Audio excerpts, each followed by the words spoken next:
कभी कभी रोगियों को कुछ विशेष प्रकार के धुआं औषधियों का दिया जाता था, तंबाकू का नहीं। अब वो जो धुआं है हमारे फेफड़ों को, श्वास के यंत्र को खराब करता है। उसके बाद हमारे मन मस्तिष्क पे उसका असर होता है। उसके अंदर जो छिपे हुए विष हैं, निकोटीन इत्यादि, वो हमारे मन मस्तिष्क को मलिन करते हैं। हम उनका सेवन करते हुए सोचें कि हम परमात्मा तक पहुंच जाएंगे, बड़ा कठिन है भाई। हाँ, हम आपको हमेशा एक बात बताते आ रहे हैं कि इन संतों की देखा देखी मत कर लेना। क्यों? क्योंकि ये पता नहीं किस स्तर में जी रहे हैं।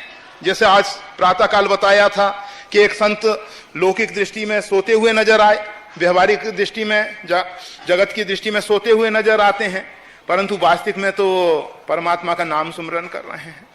कोई कोई संत अपने को छिपाने के लिए, इस प्रकार के धूम्रपान इत्यादि के लोग हमसे घृणा करें कि ये क्या, जैसे हम धूम्रपान करते हैं वैसे ये करते हैं, इनमें हमसे क्या विशेषता है, ऐसा सोचें, जिससे उनके नजदीक ना जाएं, वो बचने के लिए उपाय करते हैं। और कोई कोई संत समूह को जोड़ने के लिए धूम्रपान करते हैं। आप देखेंगे एक संत चिलम लगाने लगा, 5-10 गंजेड़ी भाई इकट्ठे हो जाएंगे, गांजे पीने वाले व्यक्ति उस संत के पास इकट्ठे हो जाएंगे, वो भीड़ आसानी से इकट्ठी कर लेगा। को तो कुछ संत तो भीड़ से बचने के लिए, कुछ भीड़ इकट्ठी करने के लिए। भीड़ इकट्ठी करके करेंगे क्या? वो बताएंगे कि देखो ये रही ना अंतम अधम शरीरु, ये अधम शरीर जो है ना रहने वाला नहीं है, एक न एक दिन मिट जाने वाला है, इसलिए इसका सदुपयोग कर लो। इस शरीर के माध्यम से अपने छिपे हुए अंतरस्थ परमात्मा को पालो। उनका उपदेश तो यही होगा। वो जो गांजा पीने वाले, भांग पीने वाले संत हैं, परंतु हम सबके पास उतनी शक्ति नहीं, उतनी सामर्थ्य नहीं कि हम धूम्रपान करते हुए परमात्मा के दरबार में पहुंच सकें। आपको एक बात बताते हैं, कहा जाता है कि औरंगजेब ने किसी बादशाह के जीवन का घटना है भाई। औरंगजेब का बाप कौन था, पिता कौन था? शाहजहां। जो हो भाई हमें मालूम नहीं। हाँ, शाहजहां ने एक, आप देखेंगे भारत में, प्राचीन भारत में जितनी भी भारत की नारियां हैं उनका शील जो है सुरक्षित था, इसलिए पर्दे की व्यवस्था नहीं थी। दक्षिण भारत में नहीं है और उत्तर भारत में जहां मुसलमान नहीं पहुंचे वहां भी नहीं है, और जहां जहां मुसलमानों का प्रभाव, अभी गुजरात में से हटती जा रही है परंतु पहले गुजरात में थी, काठियावाड़ सौराष्ट्र में अभी ज्यादा है। श्री राम, आरती हो रही है। जय श्री राम।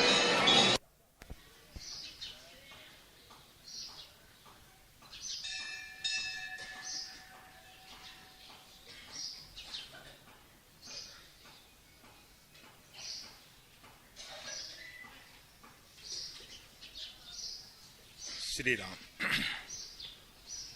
हमारी कुलदेवी मेलडी माता हैं, जो भी हो। हमारे यहाँ रिवाज ऐसा है कि किसी लड़के की शादी होती है तब बलि के लिए एक बकरे का काटना पड़ता है, तो इस बारे में कुछ बताएं।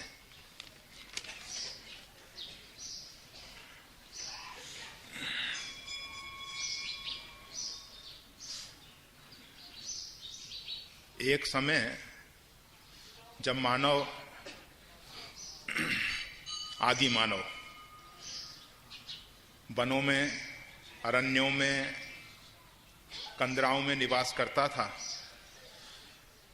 और उसका आहार जो था शाक, कंद, मूल, फल मात्र ही था, उसके अतिरिक्त दूसरी वस्तु ग्रहण नहीं करता था।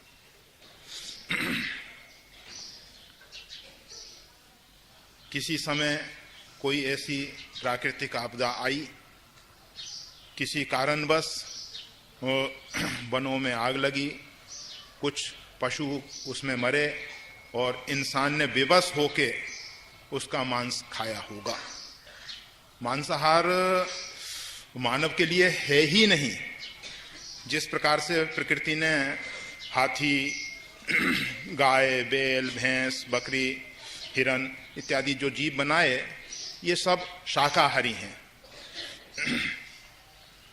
मांसाहारी जीवों की रचना प्रकृति ने नहीं की, मांसाहारी मानव की प्रकृति ने रचना नहीं की है। मानव शाकाहारी है। कुछ कारणों से इसने मांस को स्वीकार कर लिया, पशु पालन करने लगा। पशु पालन के साथ साथ उसका दोनों रूप में, एक तो दुग्ध के रूप में उसका उपयोग करता था और दूसरे रूप में उसके मांस का भी उपयोग होने लगा हुआ।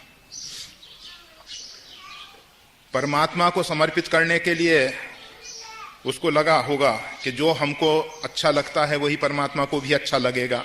ऐसी भावना करके उन्होंने इस प्रकार से पशु इत्यादि परमात्मा के नाम पे छोड़ने शुरू किए होंगे। फिर बाद में परमात्मा के नाम पे हनन करने, मारने शुरू हो गए होंगे। परंतु ये सब कार्य तमोगुणी प्रधान व्यक्तियों के द्वारा ही हुए होंगे। सत्व प्रधान व्यक्ति किसी की हिंसा नहीं कर सकेगा और उसको तो पुष्प को तोड़ने में भी एक दर्द होगा कि इसको कैसे इस पौधे से अलग कर दूं। जिसका अंतःकरण संवेदनशील होगा, जब वो किसी व्यक्ति को दुख में देखेगा तो स्वयं दुखी हो जाएगा। जब हम किसी के गले पे छुरी चलाएंगे तो हमको ऐसा, अगर संवेदनशील हैं, हम में अभी मानवता जिंदा है, तो हमको ऐसा लगना चाहिए कि छुरी हमारे गले पे चल रही है और इसका हमको कैसा एहसास होता, कैसा अनुभव होता। तुरंत ही हम उस पशु के जो गर्दन पे छुरी रखे हैं तुरंत दूर फेंक देंगे और दीन भाव से परमात्मा से प्रार्थना करेंगे कि प्रभु, हमने प्रमादवश, अज्ञानवश जो ये भूल की है, इसके लिए आप हमको क्षमा कर दें। वैसे यज्ञों में भी पशु बलि प्रवेश की। इसीलिए भगवान बुद्ध को यज्ञों का विरोध करना पड़ा। परमात्मा नहीं चाहते कि यज्ञों में बलि हो। श्रीमद् भागवत में इसका एक अच्छा उदाहरण है। राजा प्राचीन बरही बहुत यज्ञ किए और उन्होंने यज्ञ में अनेक पशुओं को बलिदान दिया। एक दिन नारद जी आए। नारद जी को उन्होंने प्रणिपात, साष्टांग प्रणाम किया। प्रणाम करने के बाद नारद ने कहा, देखो ऊपर जरा देखो। ऊपर देखा तो बहुत से पशु जो हैं अपने प्रतिशोध की भावना लेके, प्रतिकार की भावना लेके क्रूर दृष्टि से राजा को देख रहे हैं। कहा कि भगवान ये सब क्या? कहा कि तुमने निरीह पशुओं को, मूक पशुओं को अकारण ही मारा है देवताओं के नाम पे। इससे ये सब अपना बदला लेने के लिए तैयार हैं। तुम वहां पहुंचो और ये अपना बदला लें। कहा कि भगवान मेरे से बड़ा अपराध हो गया, मेरे को क्या करना चाहिए? कहा भगवान की भक्ति से ही जीव का कल्याण होगा। इस प्रकार के यज्ञों में बलिदान देना है तो अपने कमजोरियों को, और हम तो समझते हैं सबसे श्रेष्ठ बलिदान तो अहंकार का होता है। इससे अच्छा बलिदान तो किसी का हो ही नहीं सकता। अगर किसी समाज में, किसी वर्ग विशेष में ऐसी कोई कुपर पार्टी, जैसा जिन्होंने पत्र लिखा है, लड़के की शादी होती है तो ऐसा करना पड़ता है, ये एक रूढ़ी, गलत रूढ़ी है, गलत परंपरा है, इसको तोड़ देना चाहिए। भगवान श्री कृष्ण ने देखा कि लोग इंद्र की पूजा कर रहे हैं, और वनों को ध्वंस कर रहे हैं, काट काट के बर्बाद कर रहे हैं। भगवान ने कहा कि खाली इंद्र की पूजा करने मात्र से वृष्टि और वनों का विकास नहीं हो सकेगा। उसके लिए वनों को संरक्षण मिलना चाहिए, और हम उसी का संरक्षण करते हैं जिसके प्रति हमारा आदर भाव होता है। भगवान ने गोवर्धन की पूजा कराई। भगवान श्री राम ने देखा कि उनके पूर्वज जो राजा महाराजा हैं अनेक नारियों को पत्नी के रूप में स्वीकार करते थे। कहा कि ये गलत परंपरा है, इसको बदल देना चाहिए। उन्होंने अपने जीवन में एक नारी व्रत लिया। संयोगवशात, कारणवशात सीता जी से भगवान श्री राम को अलग भी होना पड़ा, परंतु उन्होंने, जबकि सब प्रकार से योग्य थे, किसी प्रकार से उनमें कोई कमी नहीं थी, फिर भी किसी दूसरी नारी को पत्नी के रूप में नहीं स्वीकार किया। एक आदर्श स्थापित किया, मतलब जो गलत रूढ़ियां हैं उनको बदला।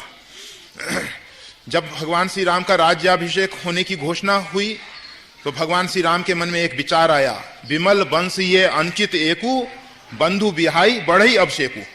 और भाइयों को छोड़ के बड़े भाई का अभिषेक, ये विमल वंश में अंकित कार्य हो रहा है, गलत परंपरा है। बदल दी भगवान ने, कहा ऐसा नहीं होना चाहिए।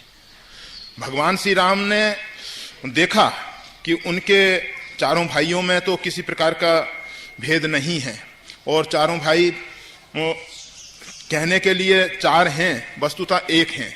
इतना उनका अगाध प्रेम था, प्रगाढ़ प्रेम था। परंतु चारों भाइयों की संतान को पूरे राज का विभाजन किया गया। जहां तक राम राज था उसका विभाजन करके दो दो संतान थी चारों भाइयों की, और उनको दे दी गई। तो कहने का मतलब यह है कि परमात्मा स्वयं ये चाहते हैं कि अगर कोई गलत परिपाटी बन गई है तो उसको बदल देना चाहिए, उसको छोड़ देना चाहिए। अब इस स्थान पे इनको करना क्या है? हमारे विचार जानने चाहें, हमारा विचार तो सीधा सा ये है कि इस गलत परिपाटी को इसी क्षण छोड़ने का दृढ़ संकल्प कर लो।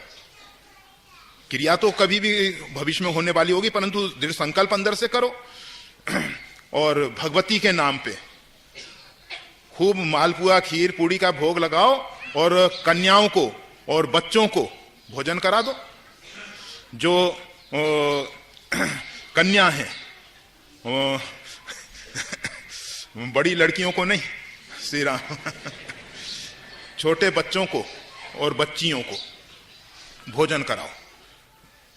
जितनी धनराशि उस बकरे को मार के आप बर्बाद करते हो, उतने ही धनराशि का सदुपयोग करो, उसमें कुछ वृद्धि कर सको तो अच्छी बात।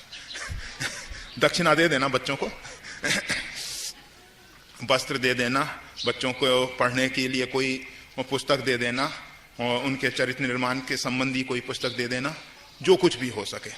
परंतु देवताओं के नाम पे ऐसा जघन्य अपराध मत करो। कोई भी माता, अगर वो माता है तो अपने बच्चे का बलिदान इस प्रकार से तो नहीं लेगी। आपको मालूम होगा, देवी भागवत में आता है, महिषमर्दिनी जब महिषासुर आता है तो कहती है, ठहर, मेरे को मदपान कर लेने दे।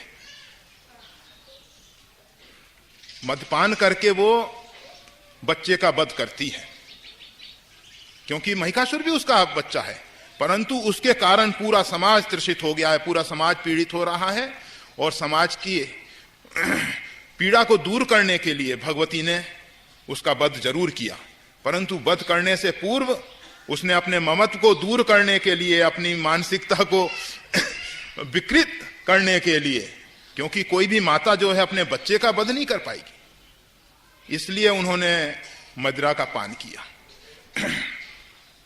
तो हम तो ऐसा समझते हैं कि माता तो इस प्रकार से कभी खुश होगी ही नहीं। आपको बहुत पहले एक कालिका प्रसाद की कथा कही थी। उसमें एक दंभी व्यक्ति जो है अपने आप को कालिका प्रसाद कहता था और काली का भक्त बनता था।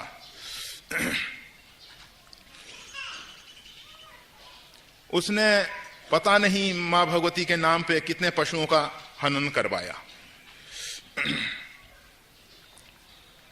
राजा के कोई संतान नहीं थी, उस व्यक्ति की ख्याति चारों तरफ फैल गई थी। कुछ तांत्रिक अभिचार के प्रयोग करने से समाज में मान प्रतिष्ठा मिल सकती है और कुछ जगत से कुछ भिन्न चमत्कार भी हो सकते हैं। जैसा आप सबको बताया गया कि मेघनाथ जिस समय युद्ध के लिए जाता था तो एक जिंदा बकरे को अग्नि में हवन कर देता था, उसके लिए एक रथ मिलता था जिसमें बैठ के वो अदृश्य हो जाता था, अदृश्य होकर युद्ध करता था। तो इस प्रकार से पहले से भी देखा गया है कि कुछ अभिचार के प्रयोग ऐसे हैं जिनसे इस प्रकार की शक्तियां जीव में आ सकती हैं। तो कालिका प्रसाद की बहुत ख्याति हो गई। उस नगर का जो राजा था निसंतान था, उसके कोई संतान नहीं थी। उसने उसकी ख्याति सुनी, पहुंचा, के बाद प्रणाम किया। प्रणाम करने के बाद कालिका प्रसाद कुशल क्षेम पूछते हैं। कुशल क्षेम में राजा प्रत्युत्तर में कहता है कि भगवत कृपा से सब आनंद है। कहा ये भगवत कृपा छोड़ दो, एकमात्र भगवती को देखो, आद्य शक्ति भगवती को और वो कालिका को, और इसकी उपासना करो। ये भगवान से कुछ नहीं होने वाला। शक्ति तो आद्य शक्ति में है, शक्तिमान में कुछ नहीं है।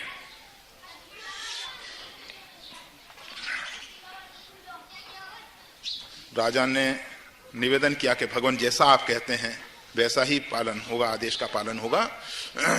मेरे संतान नहीं है। कहा कि रोज भगवती के नाम पे पशुओं की बलि शुरू करवा दी। देखिए परमात्मा की बड़ी विचित्र लीला, संतान हो गई और अब वो तो राजगुरु के रूप में पूजनीय हो गए, बहुत अधिक प्रतिष्ठा उनको मिल रही है। जब इंसान को बहुत अधिक प्रतिष्ठा मिलने लगती है तो इंसान में इतना अहंकार आ जाता है कि वो सद असत को भूल जाता है। हुआ ये, एक बार एक परमहंस संत उधर आके बैठे। वो भी एक संयोग था, शायद परमात्मा ही इस प्रकार का खेल दिखाना चाहते होंगे, इस प्रकार की लीला दिखाना चाहते होंगे, इसीलिए एक परमहंस संत को वहां भेज दिया। परमहंस संत परमात्मा के ध्यान में डूबे रहने वाले मंदिर के सामने आके बैठ गए। कुछ उनको ये ख्याल नहीं है कि मैं किस दिशा में मुख किए हुए हूं। उनका मुख जो था वो आगे की ओर था और भगवती की तरफ पीठ थी।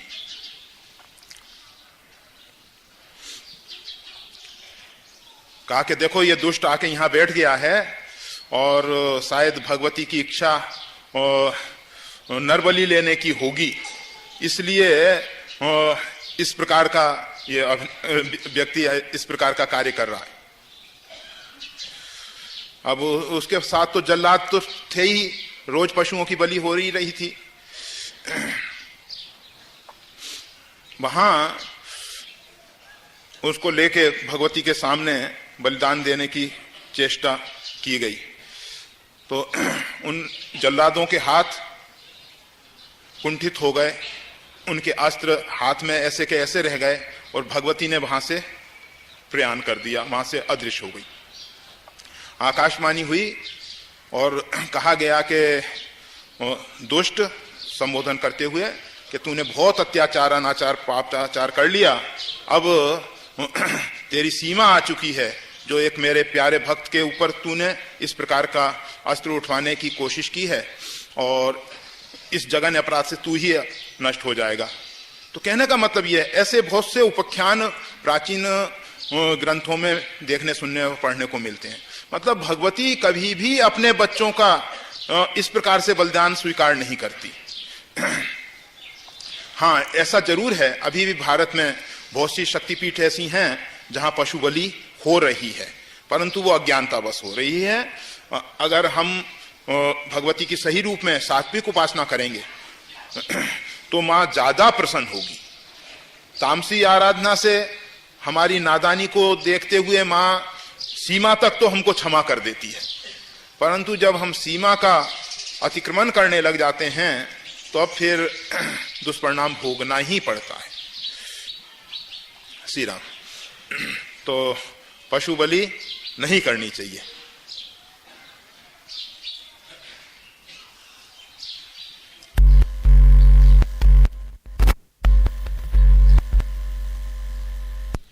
मुझे स्वप्न में और कभी कभी जो सोचता हूं वो सही निकलता है, तो आप कुछ बताओ जिससे मैं इसमें से आगे बढ़ सकूं।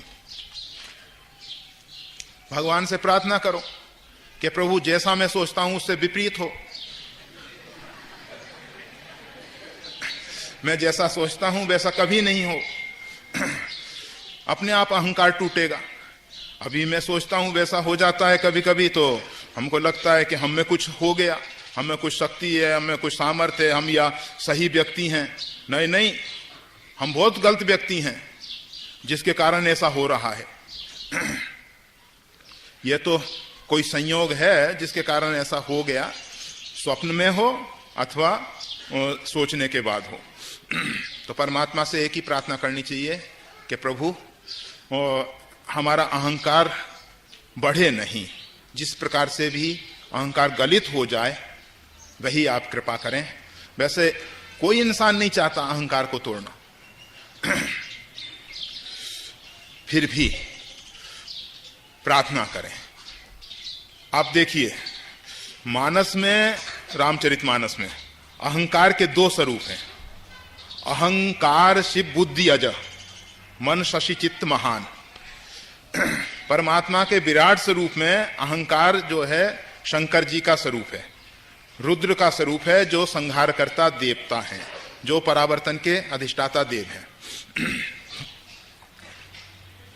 और जब तक हमारे अहंकार को भगवान शिव नहीं स्वीकार करेंगे, अहंकार के अधिष्ठाता देव तो वो हैं,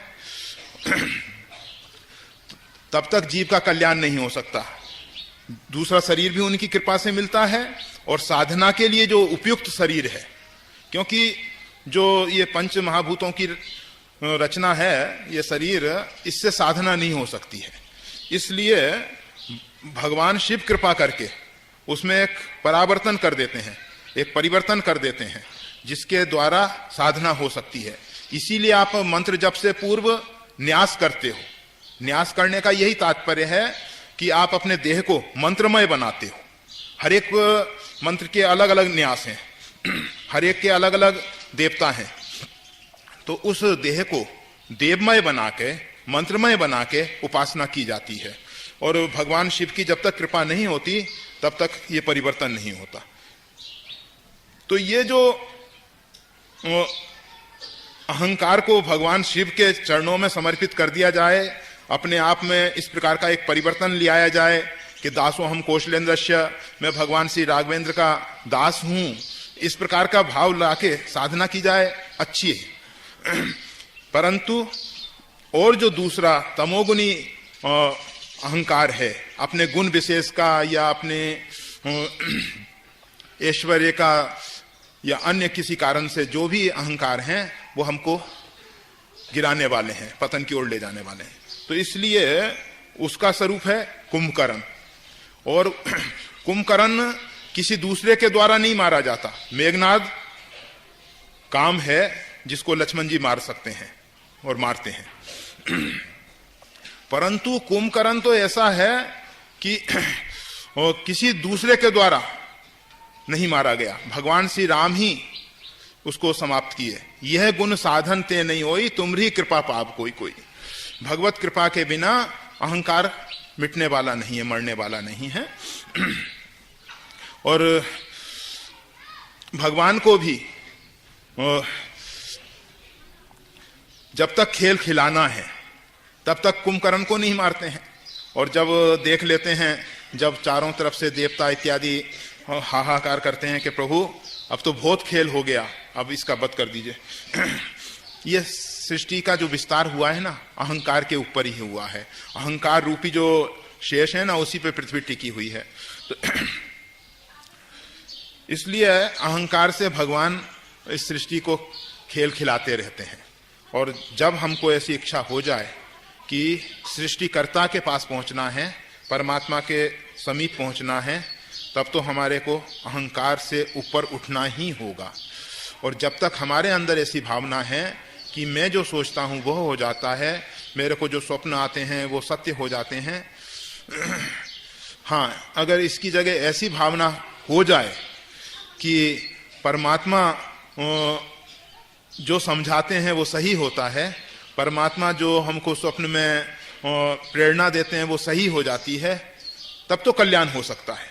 परंतु जब तक हमारे में ये भावना है कि मैं सोचता हूं, तब तक तो भाई आगे बढ़ने की संभावना नहीं है।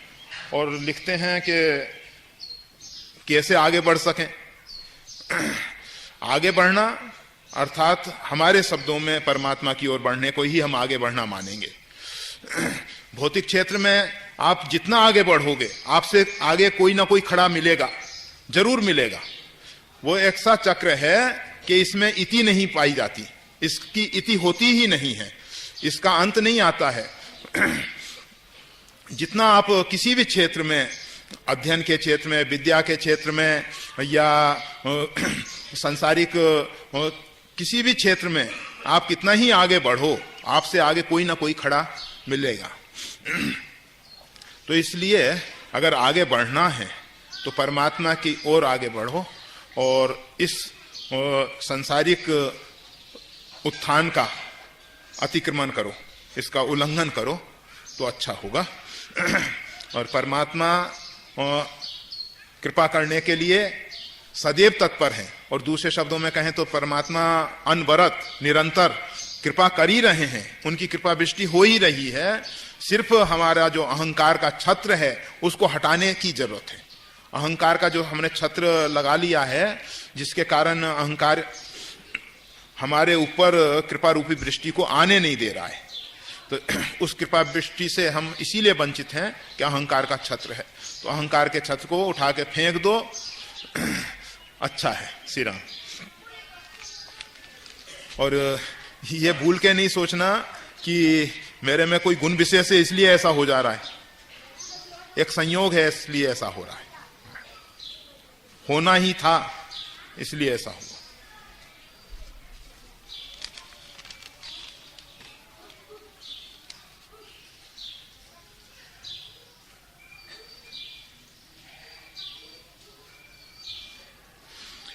श्री राम। ध्यान के साथ मंत्र जप करते समय नाम रूप लीला धाम का चिंतन होता है, मंत्रार्थ चिंतन नहीं होता। कृपया मार्गदर्शन दीजिए कि केवल मंत्रार्थ चिंतन करें या नाम रूप लीला धाम चिंतन करें। आपके श्री चरणों में चित्त लगा रहे, ऐसी कृपा करें।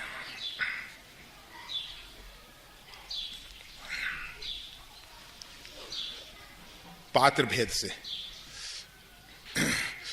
हर एक के लिए साधना में कुछ कुछ भिन्नता हो सकती है।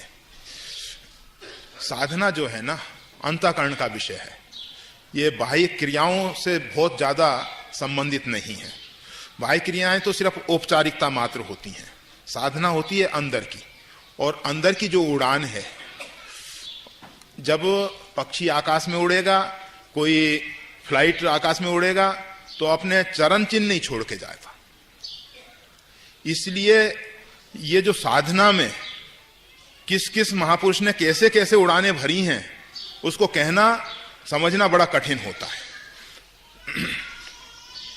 यहां जो मंत्र के साथ साथ नाम रूप लीला धाम के चिंतन की बात वशिष्ठ जी कह रहे हैं, या हम सब भी कह देते होंगे, सिर्फ उसके पीछे एक ही उद्देश्य है कि आपका मन जो है अन्य स्थानों पे ना जाए, उसमें सिमट के आ जाए। चाहे आप मंत्र के अर्थ का चिंतन करते हैं वो भी बहुत अच्छा है। मंत्र के अधिष्ठाता देव का स्वरूप का ध्यान करते हैं, वो भी अच्छा है। भगवान की मतलब मंत्र संबंधी इष्ट की लीलाओं का चिंतन करते हैं, वो भी अच्छा है। और इष्ट के धाम में स्थित होकर जप करते हैं, वो भी अच्छा है। अब धाम के विषय में तो आपको पहले से बता ही दिया गया कि धाम आपके अंदर ही है। और उसी जैसे काशी क्षेत्र, नाशाग्र वाराणसी, या तो आप काशी में बैठ के या दिव्य धाम साकेत में बैठ के ध्यान करो। काशी में बैठ के करोगे वो भी अच्छा है, क्योंकि आज तो सब ढरदानी उस पुरी के संरक्षक है ना, भगवान भूत भावन शिव वहां साक्षात विराजमान हैं। भगवान शिव जो हैं कैलाश में भी रहते हैं और काशी में भी रहते हैं। एक जगह उनका घर है, एक जगह उनकी बैठक है। आप सबने नहीं, एक नीचे भी कमरे में हमारी व्यवस्था कर रखी है, ऊपर भी कुटी बना रखी है, दोनों जगह बैठ जाते हैं, यहां भी बैठ जाते हैं, ऊपर भी बैठ जाते हैं। श्री राम। तो भगवान शिव काशी में भी रहते हैं और कैलाश में भी रहते हैं, और हम सबके अंदर आज्ञा चक्र पे भी विराजमान हैं। इसलिए भगवान शिव का वहां ध्यान करें, वो भी अच्छा है। धाम में स्थित होने की बात, बनारस में, काशी में रहो या दिव्य धाम श्री अवध में रहो, साकेत में रहो, वहां बैठ के चित्त को वहां स्थित करके, मन को वहां स्थिर करके फिर जप करा जाए, अति उत्तम है। हो सके तो, हो सकता है कि उस समय जप ही ना हो। जब भगवान के दिव्य धाम में आप स्थित हो गए और शायद ये देहाध्यास ही खत्म हो जाए, और देहाध्यास खत्म होने के बाद आप जप भी ना कर सको, उस दिव्य आनंद के साम्राज्य में आप डूब जाओ। वशिष्ठ जी ने कहा था एक साधना में इस प्रकार से भी है कि सुरत योग का ध्यान किया जाता है, उसमें कुछ जप इत्यादि होता है, जप इत्यादि स्वाभाविक होता है, वो स्थिति हो जाए, अच्छी बात है। तो कहने का मतलब यह है कि चाहे नाम रूप लीला धाम के माध्यम से आप परमात्मा के साथ जुड़ो, अथवा मंत्र के अर्थ के माध्यम से परमात्मा के साथ जुड़ो, जुड़ना आपको परमात्मा के साथ है। परमात्मा के साथ जुड़ने से ही आपका कल्याण होगा। मंत्र का मुख्य उद्देश्य यही है कि आपको इस माइक जंजाल से ऊपर उठा के परमात्मा तक पहुंचा दे, परमात्मा में स्थित कर दे। मंत्र जप का और कोई उद्देश्य नहीं है। मंत्र जप का मुख्य उद्देश्य यही है कि ये जो नाना प्रकार के हमारे शत्रु हैं, इनसे वो हमारी रक्षा करें और हम सुरक्षित परमात्मा तक पहुंच जाएं, परमात्मा के श्री चरणों तक पहुंच जाएं। एक बात बारंबार बतानी पड़ती है कि कोई भी व्यक्ति अपनी साधना से परमात्मा की प्राप्ति नहीं करता है। ये साधन, जप, तप, अनुष्ठान सिर्फ इसलिए हैं कि हम परमात्मा को चाहते हैं,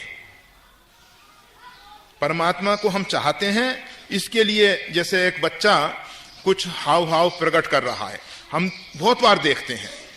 अब जैसे यज्ञ में इतने बड़े बड़े आयोजन होते हैं, वहां अभी भी आरती उतारी, पहले भगवान को पुष्प से दे दो, पहले महाराज जी को दो, महाराज जी भगवान को दे दें, चलो ठीक है दे दिया, हमने भी फूल चढ़ा दिए ऐसा कर।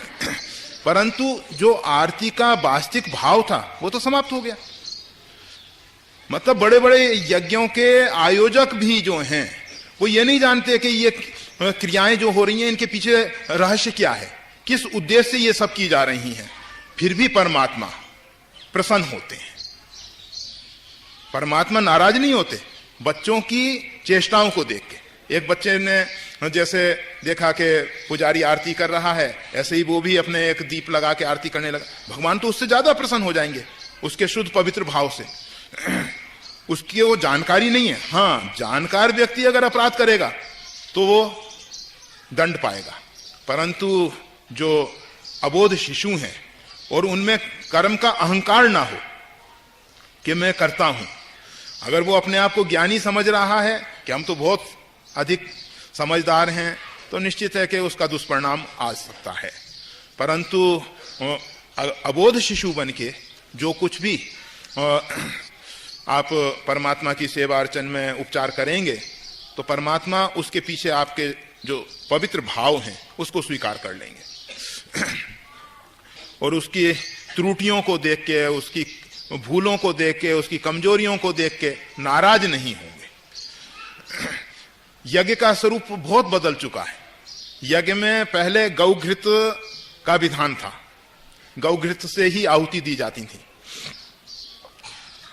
फिर उसका अभाव हुआ, कहा कि भैंस का घी भी चलेगा। फिर देखा कि उसका भी अभाव हो रहा है, कहा कि तिल का तेल भी चल जाएगा उससे आहुति। कहा सीधे तिल से भी आहुति दे सकते हो, तिल, यव, चावल इत्यादि मिला के हवन सामग्री तैयार करके उससे भी आहुति है। और अब तो लड्डू से भी आहुतियां दी जाती हैं। और गणेश जी का है तो लड्डू से आहुति देंगे, बहुत अच्छा है। और सीधा भात पकाया और उसमें पता नहीं घी मिलाते हैं क्या करते हैं, उससे भी आहुति दे देते हैं। क्योंकि हम भात खाते हैं तो भगवान को भी भात ही खिलाएं, ठीक है। मतलब बहुत परिवर्तन हो गए, होते जा रहे हैं। इंसान अपनी अपनी समझ से जैसा जैसा अपने खाने में अच्छे से अच्छे पदार्थों की कोशिश करेगा और भगवान के लिए चाहे जैसा हो। श्री राम। तो कहने का मतलब ये था कि इतना होने पर भी परमात्मा नाराज नहीं है। परमात्मा उनकी भावनाओं को देख के उसके ऊपर कृपा ही कर रहे हैं। वैसे जहां तक हो सके विधि का पालन करना चाहिए और यज्ञ की सही विधि जान के सही रूप में ही यज्ञ करना चाहिए, तभी उसका सही परिणाम आएगा। नहीं तो सिर्फ हमारी जितनी भावना है, जैसी भावना है उसका ही परिणाम आएगा, क्रिया विशेष का परिणाम नहीं आएगा। जो यज्ञ की क्रिया है उसका परिणाम नहीं आएगा। श्री राम।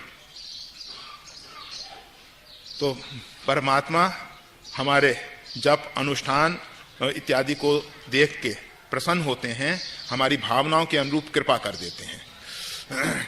ऐसा नहीं सोचो कि हमने जप अनुष्ठान किया और इससे हमारे द्वारा जो अनुष्ठान हुआ उससे भगवान ने कृपा की। नहीं, भगवान ने अपनी करुणा करके हमारी भावना के अनुरूप कृपा की है। श्री राम। भावना इससे प्रदर्शित होती है कि हम इच्छुक हैं, इसलिए अनुष्ठान करना चाहिए कि हम परमात्मा की कृपा के इच्छुक हैं, जिससे परमात्मा हम पे कृपा बरसाएं, हमारा छत्र हटे और हम कृपा का अनुभव कर सकें। श्री राम।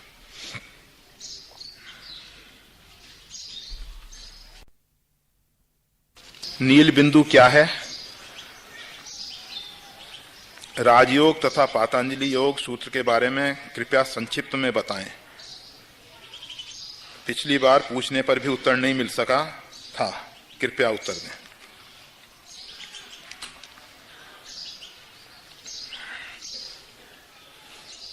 नील बिंदु के विषय में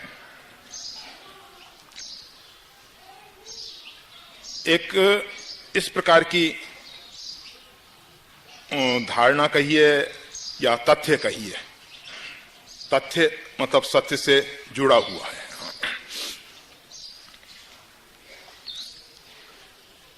जीव का जो स्वरूप है नील प्रकाश बिंदु के सदृश है और ध्यान को केंद्रित करने के लिए या ध्यान में जब वो बिंदु पे, नील बिंदु पे ध्यान केंद्रित होने लगता है तो साधक अपने स्वरूप में स्थित हो जाता है। इसलिए इस नील बिंदु का बहुत महत्व गाया जाता है, कहा जाता है। परंतु होता क्या है, कभी कभी हम कल्पना से भी इस प्रकार का नील बिंदु देख सकते हैं। जैसे आप कल्पना करके प्रकाश पुंज की भावना करके प्रकाश पुंज देख लेते हैं, परमात्मा की छवि की भावना करके परमात्मा की छवि देख लेते हैं, या साधना में पंच तत्वों के जो रंग हैं वो भी कभी कभी ज्योतियों के रूप में उभर के आ जाते हैं। तो अगर वास्तविक में किसी व्यक्ति को ऐसी कोई भावना कल्पना नहीं है कि नील बिंदु तक मेरे को पहुंचना है या नील बिंदु का ध्यान मेरे लिए एक श्रेष्ठकर है या ये एक ऊंची स्थिति है, ऐसी जिसकी भावना नहीं है, वो कल्पना का विषय ना होके वो अगर यथार्थ में आ रहा है तो स्थिति अच्छी समझनी चाहिए।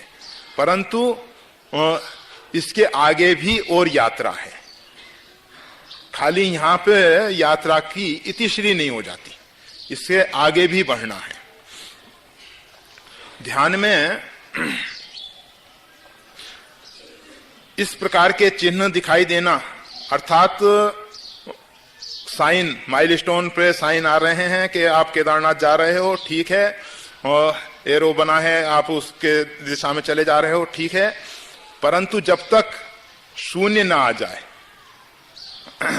तब तक आप मंजिल पे नहीं पहुंचे।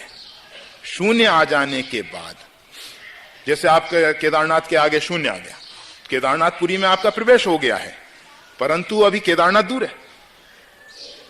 केदारनाथपुरी में आप पहुंच गए, परंतु अभी मंदिर में प्रवेश करना बाकी है, और मंदिर में प्रवेश करने के बाद मंदिर का जो क्षेत्रज्ञ देवता है उसका साक्षात्कार, और उसके साक्षात्कार के बाद उसका जो, वो तो आप आधि भौतिक रूप देखोगे, फिर उसका आध्यात्मिक रूप, आधि देविक रूप जो है वो सामने आए, तब जाके साधना की इतिश्री होगी, उससे पूर्व नहीं। नील बिंदु माइलस्टोन, और उसके बाद माइलस्टोन पे शून्य, और मतलब निर्विचार की स्थिति जिसमें दृष्टा, दृश्य, दृष्टि तीनों का अभाव, ज्ञाता ज्ञेय ज्ञान तीनों का अभाव, त्रिपुटी का अभाव, और उसके बाद भी कुछ है। तो कहने का मतलब यह है नील बिंदु के विषय में क्या है। राजयोग तथा पातंजलि योग, राजयोग ध्यान योग का ही एक नाम है। पातंजलि योग जो है अष्टांग योग का नाम पातंजलि योग दर्शन है। यम, नियम, आसन, प्रत्याहार, पहले प्राणायाम, प्रत्याहार, धारणा, ध्यान, समाधि, ये 8 अंग बताए गए हैं। उसमें एक एक अंग से आगे बढ़ना है। यम नियम, अपने साथ कैसा व्यवहार करना है, दूसरों के साथ कैसा व्यवहार करना है, सत्य, अहिंसा, आस्तेय, अपरिग्रह इत्यादि जो हैं। अंदर के मतलब इंद्रियों का दमन, अंतःकरण का निग्रह, मतलब इंद्रियों का निग्रह, और अंतःकरण बाह्यकरण इंद्रियां हो गई, अंतःकरण मन बुद्धि चित्त अहंकार, इनका निग्रह। ये सब यम नियम का जो पालन करने के बाद हम एक आसन पे दृढ़ता पूर्वक जितना बैठ सकते हैं वो आसन की सिद्धि कहलाती है।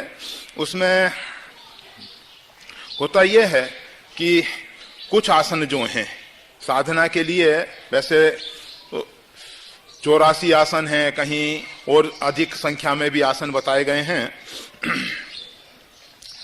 इन सब आसनों से सिर्फ शरीर के लिए स्वस्थता रखी गई है। जो साधना के मुख्य आसन है उसमें तो पद्मासन, सुखासन, सिद्धासन आदि, स्वस्तिकासन, जिससे आप सब सीधे बैठ सकें, मेरुदंड सीधा रह सके, और पद्मासन भी बहुत अच्छा है और सिद्धासन भी अच्छा है। इन आसनों के विषय में तो किसी आसन विद से पूछ लेना ज्यादा अच्छा होगा। वैसे सिद्धासन साधना में काफी कुछ सहयोग करता है, परंतु कुछ बातें ऐसी होती हैं, अब जैसे सिद्धासन माता बहनों के लिए है ही नहीं, सिर्फ पुरुषों के लिए ही है।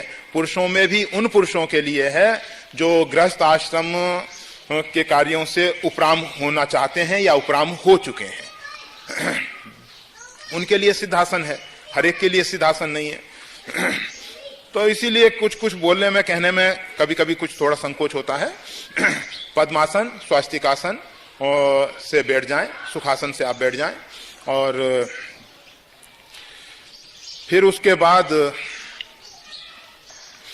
इंद्रियां जो बहिर्मुख हैं, उनको अंतर्मुख करना है प्रत्याहार में, और प्राणायाम के द्वारा प्राण को नियंत्रित करना है। प्राण और मन ये दोनों एक दूसरे के पूरक हैं और एक दूसरे के बहुत निकट हैं। अगर हम प्राण पे नियंत्रण कर लेते हैं तो मन पे स्वाभाविक नियंत्रण हो जाता है। अगर मन पे नियंत्रण हो जाए तो प्राण पे नियंत्रण हो जाएगा। एक दूसरे के अन्योन्याश्रित हैं ये। इसलिए संतों ने देखा, महापुरुषों ने देखा, भगवान पातंजलि ने देखा, महर्षि पातंजलि ने देखा कि मन पे निग्रह करना जरा कठिन होता है। इसलिए प्राण के माध्यम से, तो प्राणायाम करके, प्राणायाम में अनुलोम विलोम करके प्राण को सुषुम्ना में स्थित करके सुषुम्ना के मार्ग से सूक्ष्म केंद्रों का, सूक्ष्म चक्रों का, जो कि स्थूल दृष्टि से नहीं देखे जाते हैं, उनका भेदन करते हुए सहस्त्रार तक पहुंचने की यात्रा है।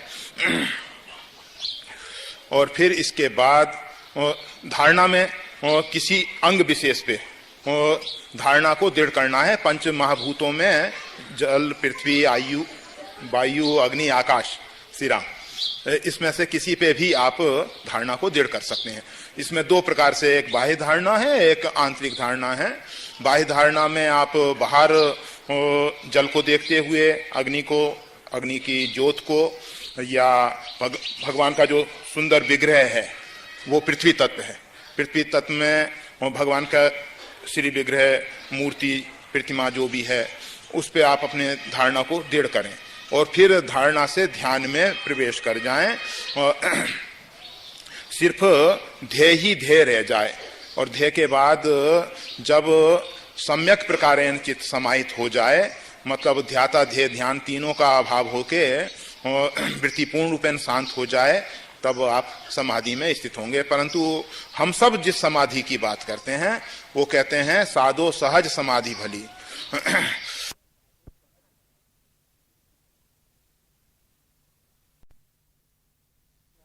अंदर से ही अपने आप में पूर्ण तृप्त हो रहे हैं तो वही समाधि है, वही चित्त का समाहित होना है। श्री राम। तो पातंजलि और योग सूत्र में तो काफी सूत्र हैं, और अथा तो नहीं, चित्तस्मृति निरोध क्या पहला सूत्र क्या, हाँ, योगानुशासन। तो इससे प्रारंभ करके आगे तक आप बढ़ते चले जाओ। सबके विषय में ना तो हम जानते और ना कह सकते, और इतने समय में तो कहने के प्रश्न ही नहीं उठता। संक्षिप्त में लगभग इतना पर्याप्त है। और किसी सही योग दर्शक से, योग का जो मार्गदर्शक है उसके पास बैठो, पहले सब सूत्रों की व्याख्या सुनो, और व्याख्या सुनने के बाद उसको अपने जीवन में उतारने की चेष्टा करो। एक एक सूत्र को सुनते जाओ और उसको अपने जीवन में उतारने की बात करते जाओ, अच्छा होगा। एक बात नहीं भूलना उसमें, जोग कुजोग ज्ञान अज्ञानु जहन राम प्रेम प्रधानु। जोग कुजोग हो जाएगा, ज्ञान अज्ञान हो जाएगा अगर उसमें प्रेम की प्रधानता नहीं है। एक मार्ग है अपने आप को मिटाने का, एक मार्ग है अपने आप को विराट बनाने का, एक मार्ग है प्रेम का। प्रेमी जो है वैसे मिटता जरूर है, परंतु फिर भी मिटने का ढंग उसका एक निराला ढंग है।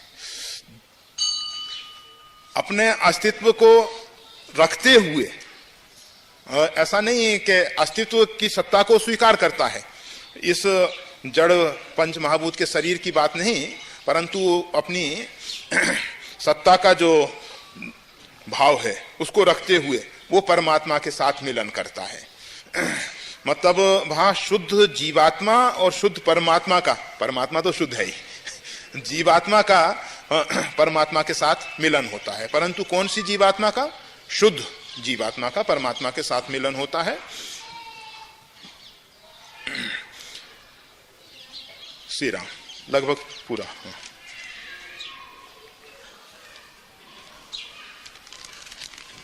तो गुजराती में है, उसका अर्थ इस प्रकार से है कि परिवार के प्रत्येक सदस्य के पास से कोई भी प्रकार की अपेक्षा, आशा, इच्छा न रखकर केवल कर्तव्य कर्म पर किस प्रकार से जिया जा सकता है, कृपया समझाने की विनती करते हैं।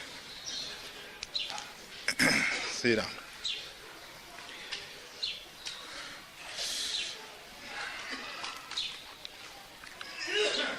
ये तो बारंबार स्पष्ट किया ही जाता है कि आशा एक राम जी से दूजी आशा छोड़ दे, नाता एक राम जी से दूजे नाता तोड़ दे। एकमात्र आशा हो तो परमात्मा से हो, और सुनिश्चित है कि कोई भी व्यक्ति, कोई भी देवी देवता परमात्मा की सत्ता और शक्ति के बिना हमारे लिए कुछ नहीं कर सकते।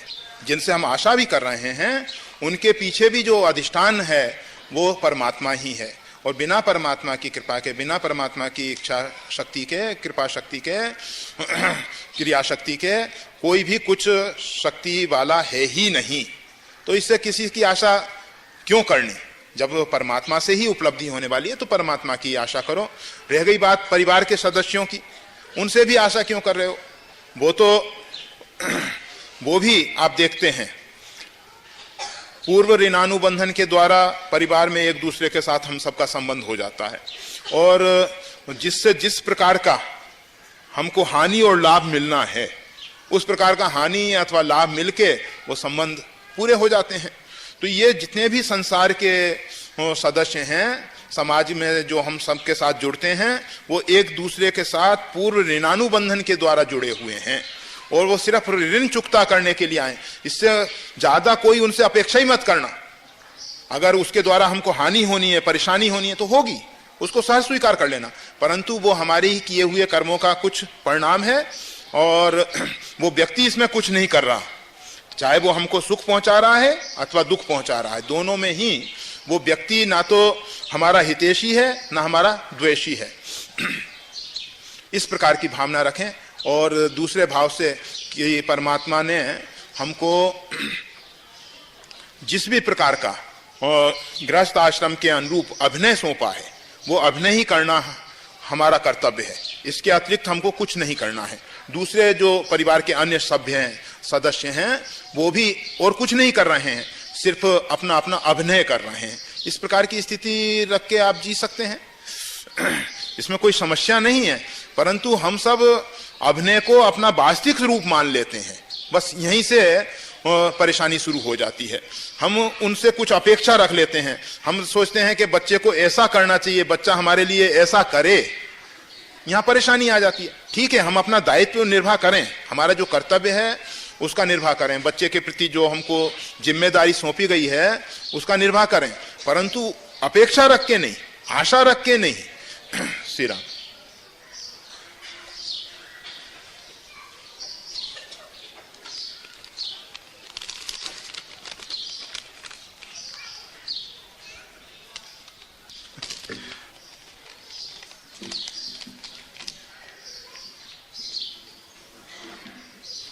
ओम श्री राम। श्री राम शरणम मम। गुरुर्ब्रह्मा गुरुर्विष्णु गुरुर्देवो महेश्वरा महेश्वरा। गुरु साक्षात परब्रह्म, लिखने में शायद भूल हुई होगी, परब्रह्म तस्मै श्री गुरुवे नमः। एंकार हिंकार रहस्युक्तम श्रृंकार गूढ़ार्थ महाविभूतिया। ओंकार मर्म प्रतिपादनी भ्याम तस्मै श्री गुरुवे नमः। श्री सद्गुरुवे श्री राम। श्री सद्गुरुदेव भगवान श्री राम माँ निम्नोक्त श्लोक। ओम श्रीनाथ दी गुरु प्रियम गणपतिम पीठत्रयम भैरवम सिद्धोम बटुकत्रयम पदयुग्मम दुर्तिक्रम मंडलम विराट वय खष्ट चतुष्कम खष्टी नवकम विरावली पंचकम श्रीमान मालिनी मंत्रराज संहिता वंदे गुरु मंडलम का शब्दार्थ, गूढ़ार्थ और विस्तार से कहते रहो, हम सुनते रहें, जन्मों जन्मों तक, और इस जन्म में भी सुनते रहें और जीवन में संशोधित कर दिया है। लिखा तो था चितार्थ कर सकें परंतु चरितार्थ कर सकें, कर दिया है। बहुत अच्छा है भाई, इतना हम सबको आता होता तो कहना ही क्या था।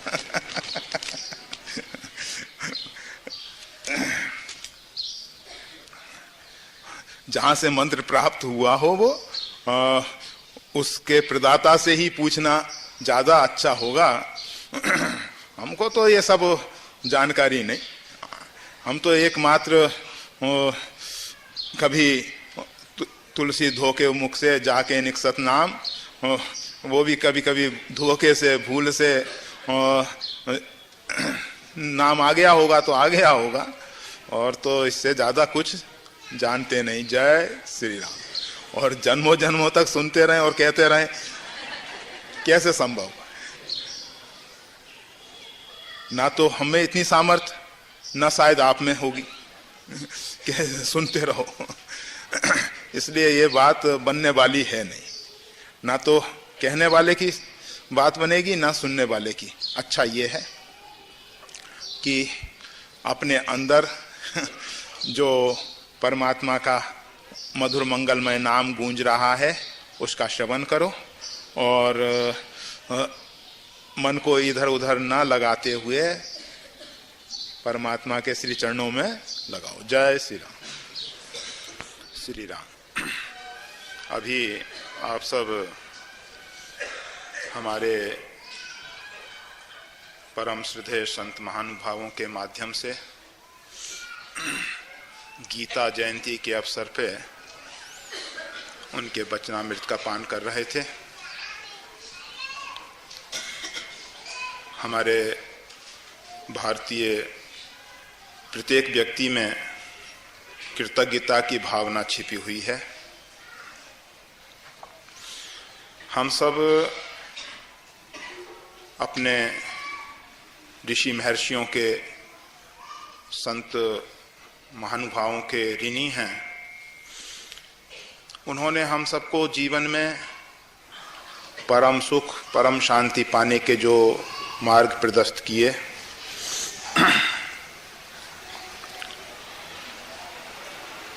गीता भगवान वेद व्यास के द्वारा वर्णित महाभारत का एक अंग है। गीता में जो आप श्लोक पढ़ते हैं, 700 श्लोक, धर्म क्षेत्रे कुरुक्षेत्रे,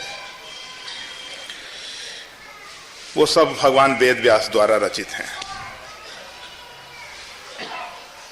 भगवान श्री कृष्ण ने तो शायद इस संस्कृत भाषा में श्लोकबद्ध, पद्यबद्ध गीता का उपदेश नहीं दिया होगा, सुनिश्चित है। अर्जुन और भगवान श्री कृष्ण जहां युद्ध क्षेत्र में खड़े हुए हैं, तो इस प्रकार से जो भगवान वेद व्यास जिन श्लोकों की रचना किए हैं, उन श्लोकों के रूप में तो उपदेश नहीं दिया गया होगा, ऐसी हमारी मान्यता है। आप सबकी जो हो मान लेना। और हम सबको इससे कोई मतलब नहीं है कि भगवान, हाँ इतना जरूर कहा जाएगा कि भगवान श्री कृष्ण ने जो अपने भाव व्यक्त किए थे, उन सबको भगवान वेद व्यास ने अपने शब्दों में वर्णित किया। शब्द भगवान श्री कृष्ण के जिस भाषा में रहे होंगे, क्योंकि आप जानते हैं त्रेता में द्विजाति मात्र की भाषा संस्कृत थी, अन्य वर्ग जो है प्राकृत भाषा का सहारा लेता था। तो भगवान श्री कृष्ण अर्जुन के प्रति किस भाषा में उपदेश किए, उसके पचड़े में हम ना पड़े, वो ही अच्छा है। आज का तार्किक इंसान तो इस बात पे भी विचार करने को मजबूर हो जाता है कि 18 अक्षौहिणी सेना जो कुरुक्षेत्र में खड़ी थी, वास्तविक में उसको खड़े रहने के लिए जगह भी थी? अरबों की संख्या थी। कुरुक्षेत्र कितना विशाल होगा, अरबों व्यक्तियों को खड़े करने के लिए भी स्थान बहुत बड़ा चाहिए। इन सब बातों को हम एक तरफ रख दें, वही अच्छा है। अपनी तार्किक बुद्धि को एक तरफ रख दें, वही अच्छा है। हमें तो परमात्मा श्री कृष्ण ने जो भाव दिए, भगवान वेद व्यास ने उसको लिपिबद्ध करके हम सब तक पहुंचाया। जैसा अभी श्री रामायणी जी महाराज आपको बता रहे थे, जितने भी उपनिषद हैं वो सब गौ हैं। भगवान श्री कृष्ण उसका दूहन करने वाले, और अर्जुन जो है बछड़ा बन के उसका पान करता है। परंतु भारतीय संस्कृति में एक बहुत अच्छी बात है, हम गौ माता को माता कहते हैं। वो माता हम सबका पालन करती है। जैसे माता का दुग्ध पान करके बच्चा हृष्ट-पुष्ट होता है, इसी प्रकार से गौ माता जो है अपना दूध अपने बछड़े को तो पिलाती ही है, और जो सही गौपालक हैं वो गौ माता की इतनी अच्छी ढंग से सेवा करते हैं कि उसके स्तन में इतना दूध आ जाता है कि उसका बच्चा पी के तृप्त हो जाए और उसके अतिरिक्त भी शेष रह जाए, और उस शेष बचे हुए दूध का पान हम सब करते हैं। मुख्य सुधीर भोक्ता तो अर्जुन है, जो अमृत गीतामृत भगवान श्री कृष्ण ने दिया, उसका प्रधान भोक्ता तो अर्जुन है, और अर्जुन के बाद हम सब भी हैं। परंतु अर्जुन ने किस स्थिति में उस दुग्ध का पान किया, उस पर थोड़ा सा विचार करें। जब तक हम अपने आप को अर्जुन के स्तर में नहीं ले जाएंगे, अर्जुन नर मात्र का प्रतिनिधित्व कर रहे हैं और साक्षात ब्रह्म स्वरूप भगवान श्री कृष्ण उपदेश कर रहे हैं। अब इसमें यह विचारणीय है कि अर्जुन ने किस प्रकार से भगवान श्री कृष्ण से उस दुग्ध का पान किया। तो सबसे पहली बात, महाभारत होने से पूर्व की स्थिति पर थोड़ा सा दृष्टिपात करें।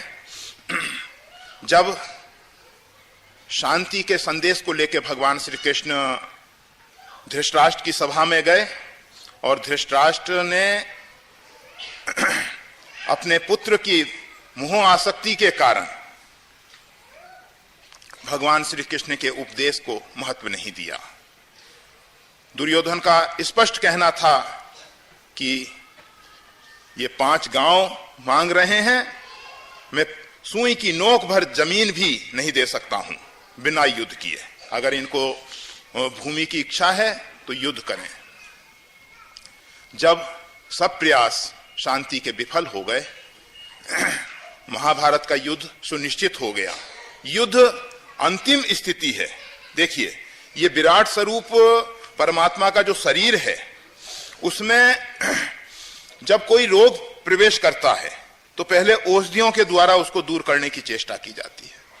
जब औषधियां नाकाम हो जाएं, औषधियां कार्य ना करें, उस समय शल्य चिकित्सा करनी अनिवार्य हो जाती है।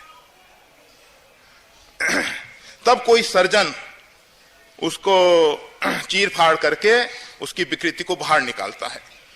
भगवान श्री कृष्ण ने देखा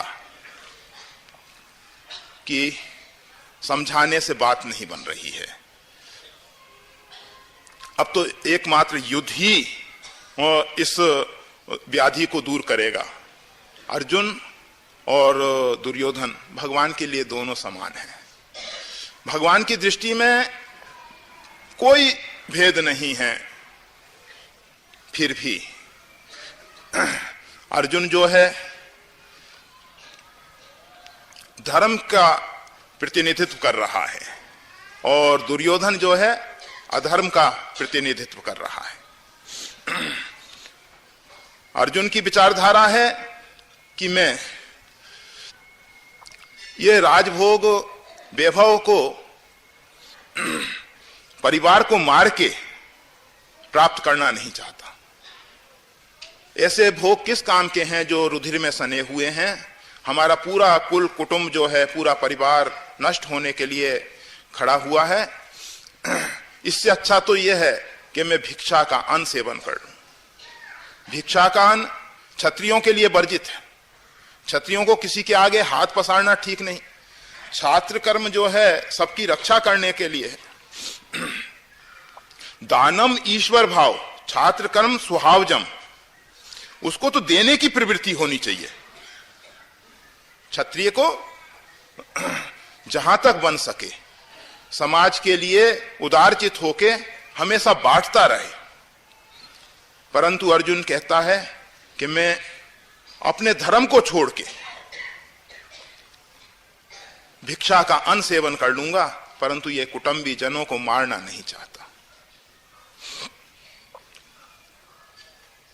दूसरी तरफ दुर्योधन महाराज हैं। वो कहते हैं मदर्थे त्यक्त जीविता, ये जितनी भी सेना खड़ी हुई है ये मेरे लिए शरीर को त्याग करने के लिए यहां आई है।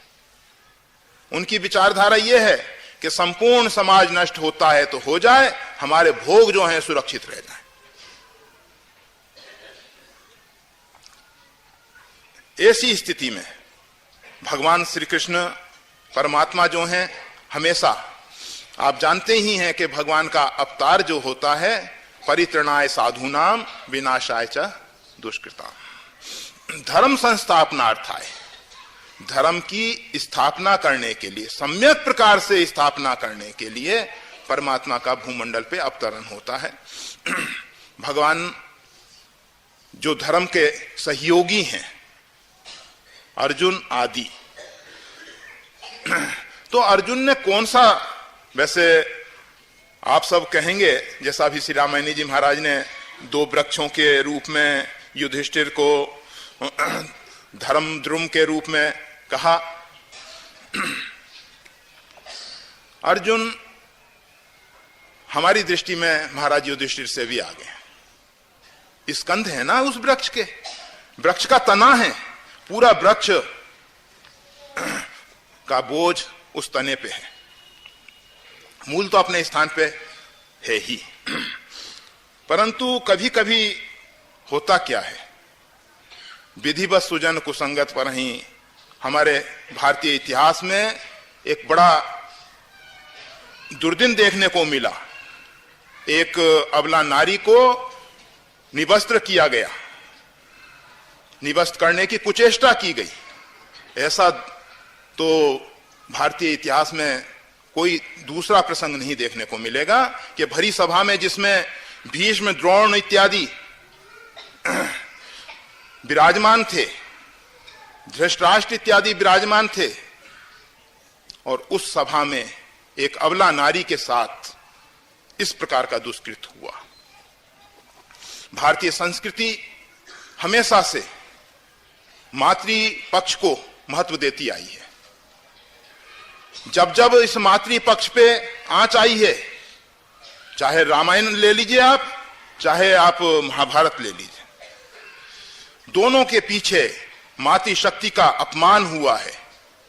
हमारे यहां नारी का अपमान सहन नहीं होता है, और उस नारी के अपमान ने ही इस महाभारत रूपी युद्ध को जन्म दिया। भगवान श्री कृष्ण ने बता दिया कि हमारी अगर माताएं बहनें सुरक्षित नहीं रहेंगी तो हमारा धर्म सुरक्षित नहीं रह सकता है। सबसे पहली उनकी सुरक्षा परम आवश्यक है।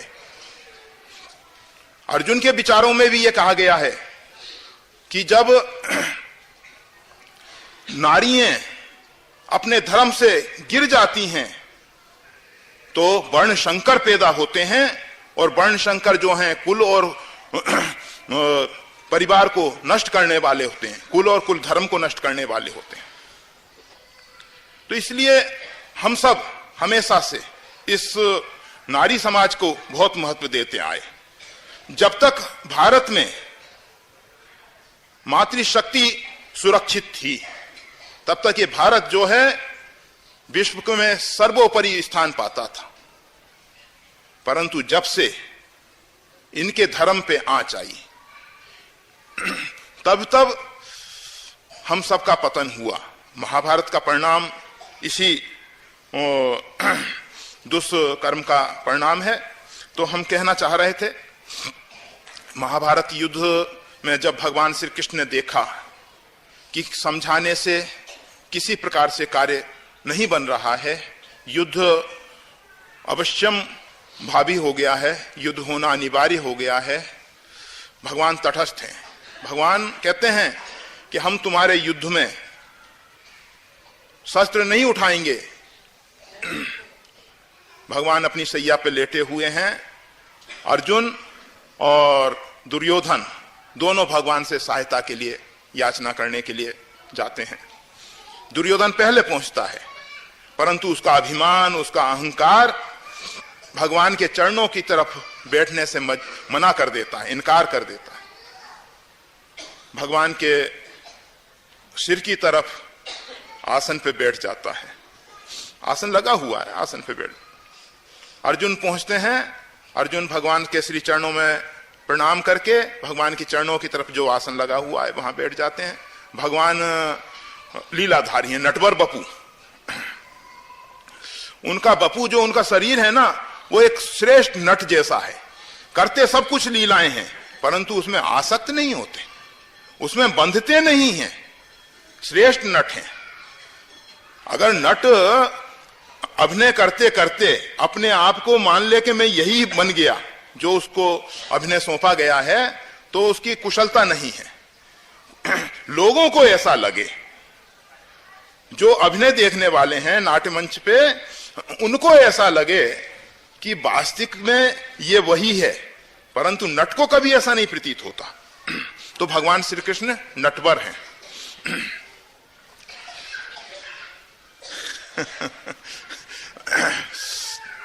विराजमान है, लेटे हुए हैं, नेत्र उन्मीलन, नेत्र खोले। कहो अर्जुन कैसे आए? दुर्योधन बोला कि प्रभु मैं भी आया हूं। कहा कि शांत बैठ जाओ, मर्यादा का पालन करो। ऐसा नहीं कि वशिष्ठ जी उठ गए, रामायणी जी उठ गए, सब उठ जाओ। जय श्री राम।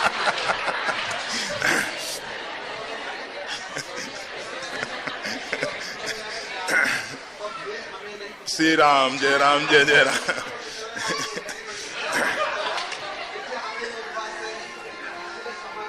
महाभारत के युद्ध का शंख फूंका जा रहा है। उसमें भगवान हमारे आर्त को दूर करें, हमारे कष्ट को दूर करें, उसके लिए गीतामृत है। परंतु अभी तो समय हमको मर्यादा में बांध रहा है और हम ज्यादा कुछ नहीं कह रहे, सिर्फ इतना ही। भगवान श्री कृष्ण ने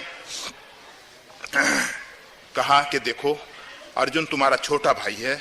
दुर्योधन से कहा ये छोटा भाई है, पहले मेरी दृष्टि इसके ऊपर पड़ी है और ये किस कारण से आया है, इसको अपना कारण बताने का प्रथम अधिकार है। उसके बाद मैं तुम्हारी बात जरूर सुनूंगा। अर्जुन ने सीधी सी बात कह दी कि प्रभु मैं तो जो महाभारत युद्ध होने वाला है उसमें आपकी सहायता मांगने आया हूं। दुर्योधन फिर बोला मैं भी आपकी सहायता लेने के लिए आया हूं। दो व्यक्ति जब बात कर रहे हों, तीसरे व्यक्ति को बोलना मूर्खता कहलाता है। नहीं बोलना चाहिए था दुर्योधन को, परंतु वो वज्र मूर्ख नहीं बोले तो भी कैसे। श्री राम। भगवान ने कहा मैं युद्ध में अस्त्र शस्त्र नहीं उठाऊंगा और एक तरफ में निशस्त्र रहूंगा, दूसरी तरफ मेरी जो चतुरंगनी सेना है वो खड़ी होगी। दोनों में से अर्जुन मांगो क्या चाहते हो। अर्जुन ने कहा कि प्रभु मैं सिर्फ आपको चाहता हूं, मेरे को चतुरंगनी सेना नहीं चाहिए। दुर्योधन हंसा कि बहुत अच्छा रहा, निशस्त्र इस ग्वाले को लेके हम करेंगे क्या, अच्छा रहा, ये ठगा गया। भगवान श्री कृष्ण ने दुर्योधन को कहा ठीक है चतुरंगनी सेना तुम्हारी तरफ। अर्जुन से बाद में पूछते हैं कि भाई एक बात बताओ, तुमने युद्ध के लिए चतुरंगनी सेना को क्यों नहीं स्वीकार किया। कहा कि प्रभु अगर चतुरंगनी सेना का प्राण निकाल लिया जाए, आत्मा को अलग कर दिया जाए, तो वो तो मुर्दा है। श्री राम, जय राम, जय जय राम।